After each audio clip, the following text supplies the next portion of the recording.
Majelis Hakim yang mulia, berdasarkan uraian yang telah saya sampaikan dan sesuai dengan proses persidangan yang telah berlangsung selama ini, baik dalam pemeriksaan saksi-saksi, pemeriksaan terhadap alat-alat bukti yang lain, serta fakta-fakta yang timbul dalam persidangan, maka saya berkesimpulan bahwa seluruh unsur dakwaan dan tuntutan yang didakwakan oleh jaksa penuntut umum adalah tidak terbukti.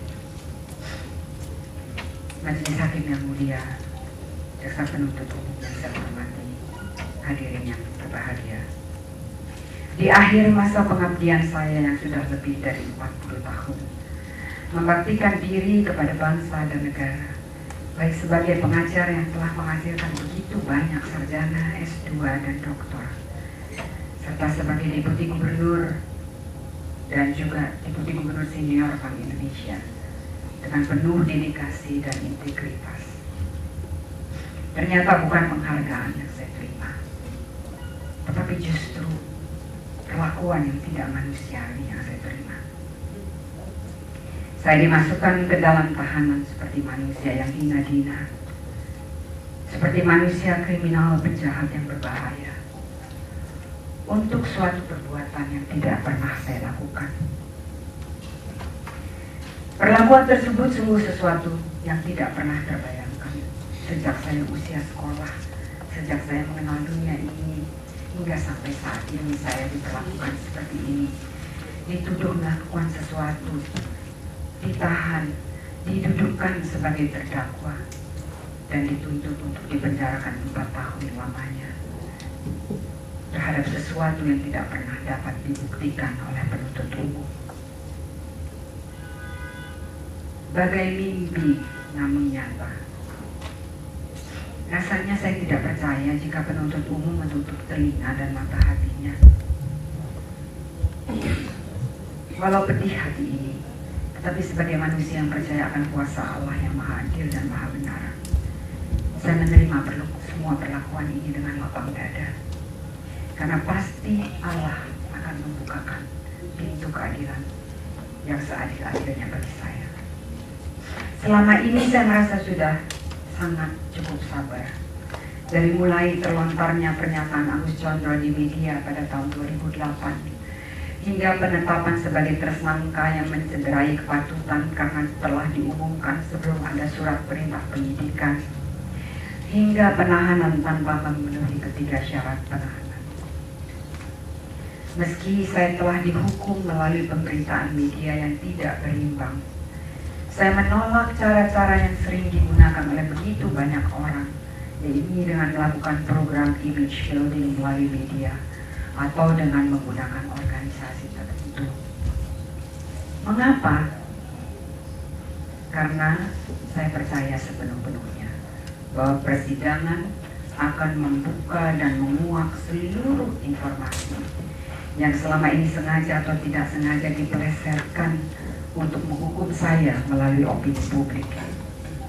Saya tetap tegar, tetap melakukan kegiatan sehari-hari saya karena saya merasa tidak ada yang perlu saya tutupi dan saya tidak perlu malu terhadap berbagai tuduhan, karena saya yakin dan percaya dakwaan terhadap saya tidak akan terbukti, baik melalui metode pembuktian langsung ataupun pembuktian terbalik ataupun pembuktian berantai. Majelis Hakim yang mulia, jaksa penuntut umum yang saya hormati, dengan keyakinan seperti itulah saya mengikuti semua proses penguakan tabir pemberi travel checks BII ini dengan baik dan patuh. Tidak pernah sekalipun saya mangkir atau beralasan tidak hadir pada saat dipanggil berpuluh-puluh kali sebagai saksi dari puluhan terdakwa anggota-anggota DPR dan Ibu Nurul Nurbaiti. Saat dipanggil sebagai tersangka, saya datang dengan kepala tegak dan tanpa mempersiapkan apa-apa, karena saya yakin bahwa setelah pemeriksaan saya akan pulang ke rumah. Meski kenyataannya tidak demikian dan saya langsung ditahan, saya tetap tabah, tegar, sabar, dan yakin. Mengapa? saya yakin bahwa kebenaran akan terkuat. Karena saya yakin dan percaya dan sangat dikuatkan dan dihibur oleh firman Allah dalam Roma 12 ayat 12. Bersukacitalah dalam pengharapan, bersabarlah dalam kesesatan, dan bertekunlah dalam doa. Saya tetap tegar karena saya yakin bahwa pengadilan tipikor adalah panglima keadilan, bukan argojo penghukuman. Majelis hakim yang saya muliakan, jaksa penuntut umum yang berbahagia dan hadirin yang berbahagia, saya mengikuti persidangan dengan keyakinan bahwa tugas jaksa penuntut umum adalah untuk menuntut berdasarkan fakta-fakta yang terungkap di persidangan serta barang bukti lainnya yang saya harus secara hukum. Apakah berlebihan apabila saya merasa begitu terhenyak, merasa mimpi saat jaksa penuntut umum menyampaikan tuntutannya dengan berlandaskan fakta sidang yang dimiskinkan, yang diingkari, yang dihilangkan, dan yang dibalikkan? Secerca harapan kemudian muncul terhadap majelis hakim yang mulia, yang memiliki kekuasaan yang sangat besar dalam menentukan keadilan yang demikian besar kuasanya, yang memiliki kekuasaan mutlak yang dapat menangkap manusia dan memasukkannya ke dalam penjara, atau bahkan menentukan umur manusia dengan menjatuhkan vonis mati baginya. Majelis hakim yang mulia yang dengan kekuasaannya menjadi manusia yang paling berkuasa di muka bumi ini, melebihi kekuasaan apapun kecuali kekuasaan dan kebesaran Tuhan Yang Maha Esa. Majelis hakim yang memiliki sifat yang sesuai dengan arti kata hakim, yaitu adil dan bijaksana, yang merupakan manusia pilihan, yang menggunakan nama Tuhan, yaitu demi keadilan berdasarkan ketuhanan dan Maha Esa, untuk menjatuhkan hukuman kepada manusia yang bersalah dan membebaskan dari hukuman terhadap manusia yang tidak bersalah. Saya sangat bersyukur kepada Tuhan Yang Maha Esa bahwa saya diadili oleh pengadilan yang dipimpin oleh majelis hakim yang mulia dengan hakim ketua yang amat bijaksana, yang saya yakin akan dapat memegang teguh keadilan sebagai sesuatu yang tidak dapat dilihat tapi dapat dirasakan dan diberlakukan secara abadi, yang bukan sekedar buah pikiran atau rekaan manusia semata, melainkan sesuatu yang datang dari rabaan hati nurani yang penuh keberanian menegakkan kebenaran yang hakiki yang didasari kecintaan kita pada keadilan dan kebenaran, karena adanya rasa takut pada diri kita masing-masing terhadap berita ketidakadilan. Saya bersyukur dan memanjatkan doa penuh iman akan suatu keadilan, karena iman adalah dasar dari segala sesuatu yang kita harapkan dan bukti dari segala sesuatu yang tidak kita lihat. Seperti kata Martin Luther King Jr., pahlawan keadilan yang memperjuangkan kesetaraan rasial di Amerika, "Injustice anywhere is a threat to justice everywhere." Memang benar adanya. Ketidakadilan dimanapun merupakan ancaman bagi keadilan di mana saja.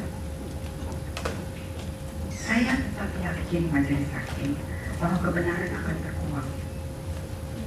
Setiap hari di dalam rumah tahanan yang sunyi sepi, saya berulang kali membaca kitab suci. Kidung Mazmur 106 ayat 3. Blessed are those who keep justice, and he who does righteousness at all times. Berbahagia dan diberkatilah mereka yang berpegang pada hukum, yang melakukan keadilan di segala waktu. Itulah doa saya bagi para majelis hakim setiap hari, setiap malam. Doa saya bagi majelis hakim yang berbahagia dan diberkati karena berpegang pada hukum, yang melakukan keadilan di segala waktu. Saya semakin dikuatkan saat menerima ayat dari surat An-Nisa 58 dari anak-anak saya. Sesungguhnya Allah menyuruh kamu menyampaikan amanat kepada yang berhak menerimanya, dan menyuruh kamu apabila menetapkan hukum di antara manusia, supaya kamu menetapkan dengan adil. Sesungguhnya Allah memberi pengajaran yang sebaik-baiknya kepadamu. Sesungguhnya Allah adalah Maha mendengar, lagi Maha melihat. Majelis hakim yang mulia, jaksa penuntut umum yang sangat saya hormati, hadirin yang berbahagia. Perkenankanlah saya memohon dengan segala kerendahan hati.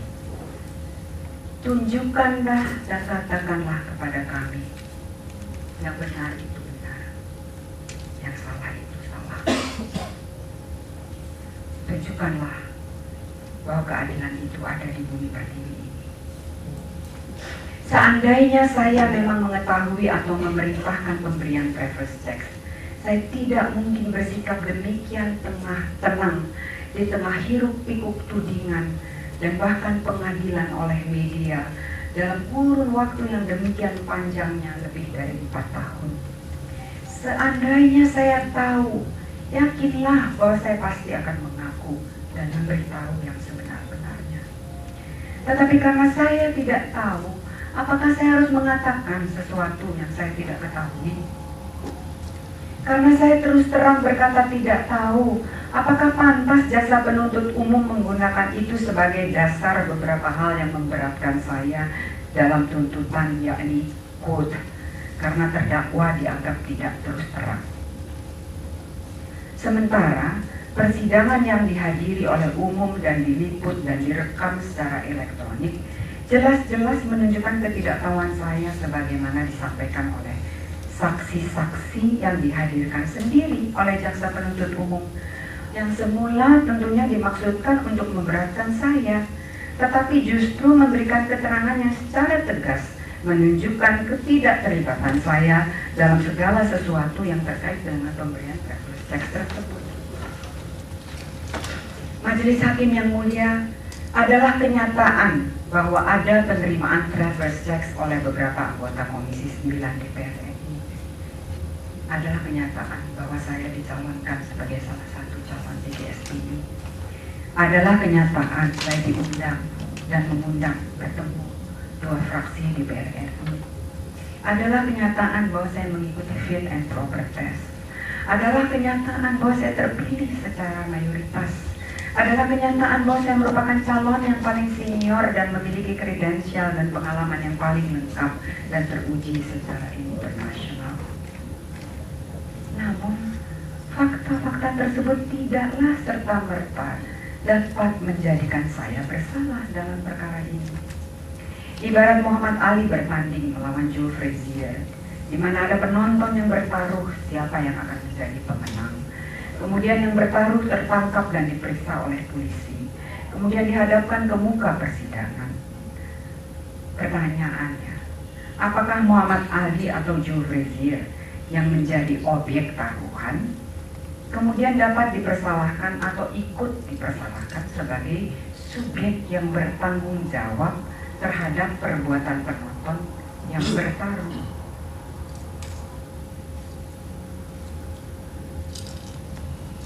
Majelis hakim yang terhormat, keseluruhan paparan saya di atas membawa saya ke bagian akhir dari pembelaan saya, yaitu menerangkan judul dari pembelaan saya ini.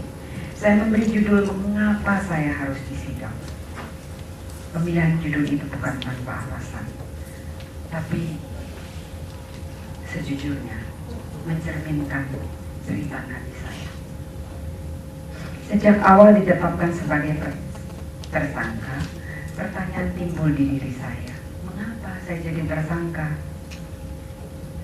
Kemudian saya sangat berharap bahwa hal itu akan terjawab melalui pemeriksaan saya oleh penyidik. Saya berharap diperlihatkan bukti-bukti yang bisa menjawab ingin tahu saya. Ternyata tidak ada bukti apapun yang ditunjukkan oleh penyidik kecuali satu bond yang saya tanda tangani senilai 1,36 juta untuk membayar minuman dalam pertemuan dengan fraksi PDIP di Dharma Bangsa sejumlah 15 orang, yang berarti membiayai sekitar 80.000 per orang, yang saya rasa kurang patut untuk ditagih sebagai iuran atau urunan tunai dari yang hadir, karena bon itu pun baru akan ditagihkan kepada saya sebagai member klub Bima Sena pada akhir bulan. Oleh karena itu, karena tidak ada bukti apapun, saya yakin dan masih berharap akan memperoleh SKP 2, penghentian penuntutan. Karena katanya di KPK tidak ada SP 3, penghentian penyidikan. Ternyata perkara saya ini masih terus dilanjutkan ke persidangan. Dengan hati besar dan lapang dada saya ikuti proses persidangan dengan penuh harapan bahwa pertanyaan itu akan terjawab dari pemeriksaan saksi-saksi yang diajukan jaksa penuntut umum di sidang yang terhormat ini. Ternyata juga tidak. Namun, saya tetap dituntut dengan tuntutan yang mengerikan 4 tahun yang tidak berdasarkan bukti sidang atau bukti lainnya. Namun saya lega karena tuntutan yang demikian menurut buku-buku yang saya pelajari tidak akan dikabulkan oleh majelis hakim yang mulia. Saya lega karena dalam memutus perkara ini saya yakin majelis hakim akan bersikap bijak dan benar dan adil. Karena keadilan tertinggi adalah keadilan yang didasarkan pada hati nurani sebagaimana dinyatakan oleh Mahatma Gandhi.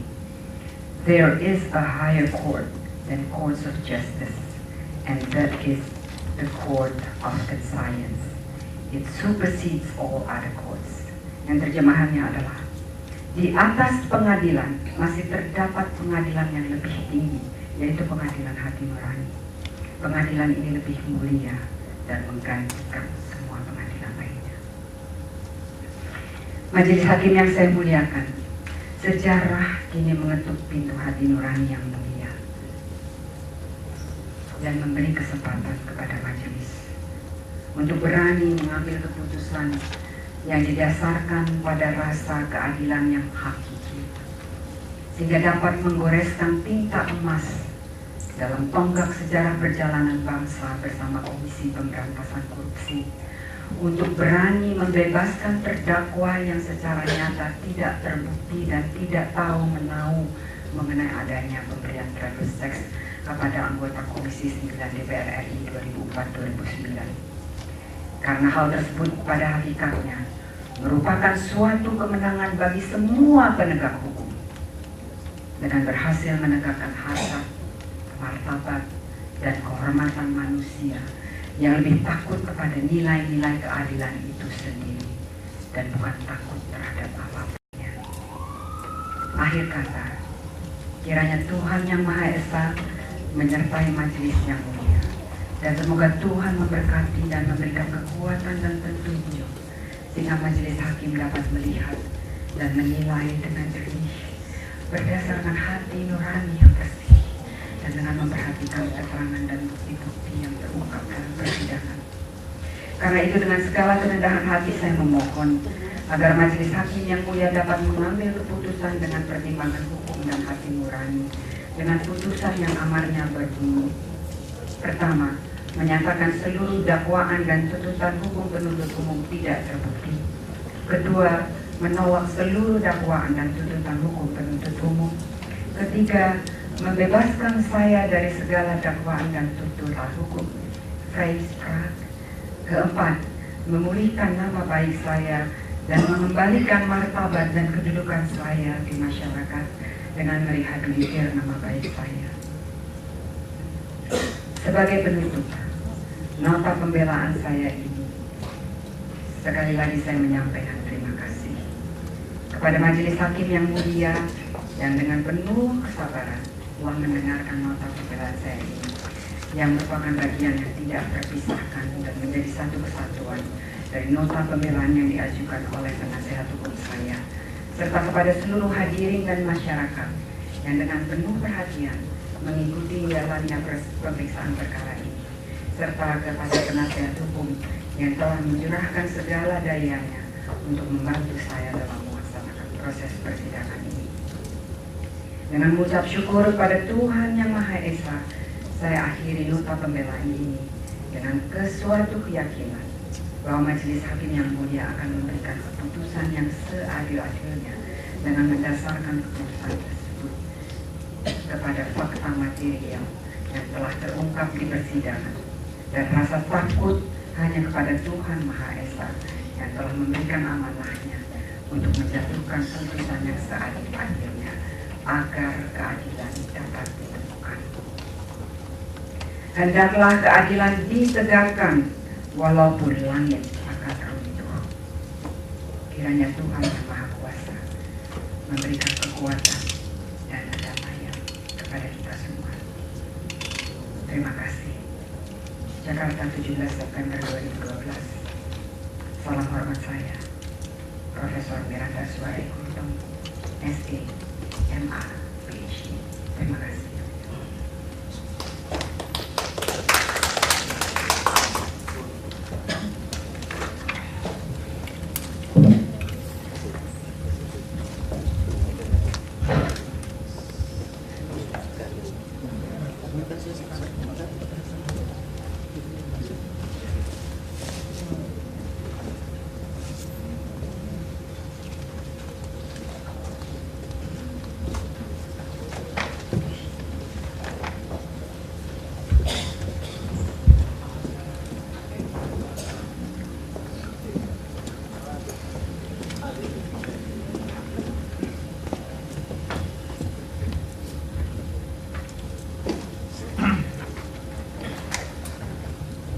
Dengan selesai pembacaan nota pembelaan oleh Pak Rusdi, apakah saudara untuk juga akan membacakan langsung pembelaannya? Ya.